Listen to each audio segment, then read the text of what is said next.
Hello, Derek's teachers. My name is Jackie Windishausen, and I am the Nevada County Superintendent of Schools Deaf and Hard of Hearing Specialist. And I have been recently working with Derek Paz Hernandez, and we've been working a lot on his accommodations and how he can have the best listening access possible in class. So something he might be coming to you with is a device that looks like this. As well as he will have an earpiece that looks like this. It's called an ear level receiver. It looks a lot like a hearing aid. It's not actually a hearing aid. It doesn't make it louder. It's called an ear level because it makes the sound the same level as you would normally hear it. The benefit of using this is it's going to cut out the background noise of the classroom, which is going to be a really big benefit for Derek. So Derek has unilateral hearing, meaning he has normal hearing on one side and he's hard of hearing on the other side.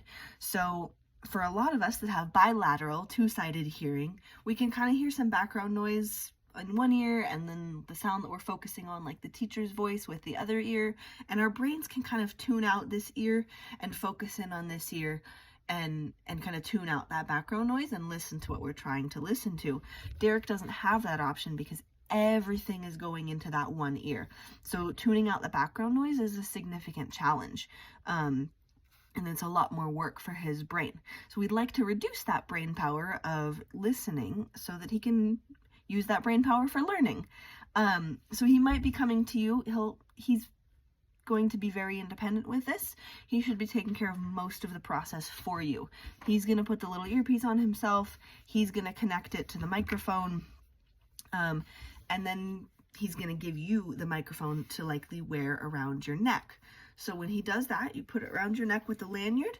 You can use this tab on the back, one hand on the tab, one hand on the plastic clip, and you pull it up so it's about mid-chest. If you make this shape with your hand, from your mouth to the top of the microphone should be about that shape. That distance is the ideal distance for this microphone to pick up your voice.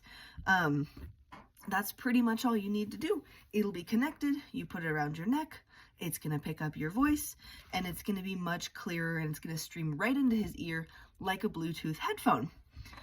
The one important thing for you to remember is if you need to have a private conversation with staff or another student, or go outside the room for something, anything that you wouldn't want to be streamed directly into Derek's ear, you're gonna hit the mute button at the bottom and it's gonna flash red.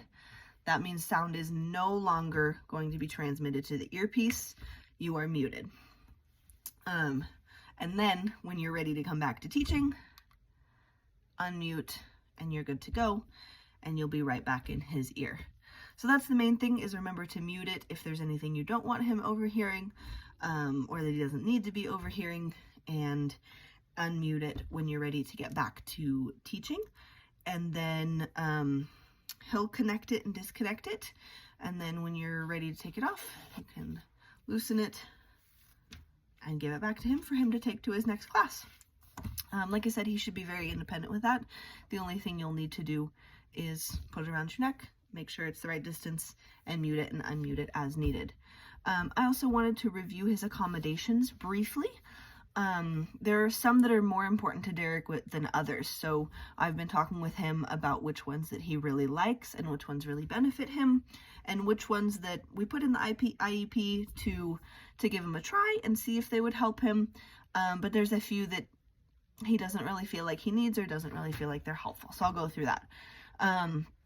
So the first one is closed captioning. That one's important, especially if we can have it in Spanish so that he can read and match what he's listening.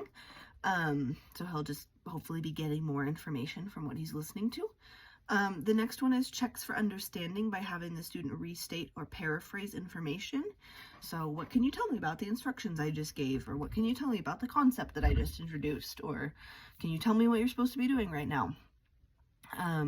This one's not as important to Derek, but it's always good to check in and make sure he's getting what's being said. Notes, outlines, and instructions is the next one. I think that one's already happening.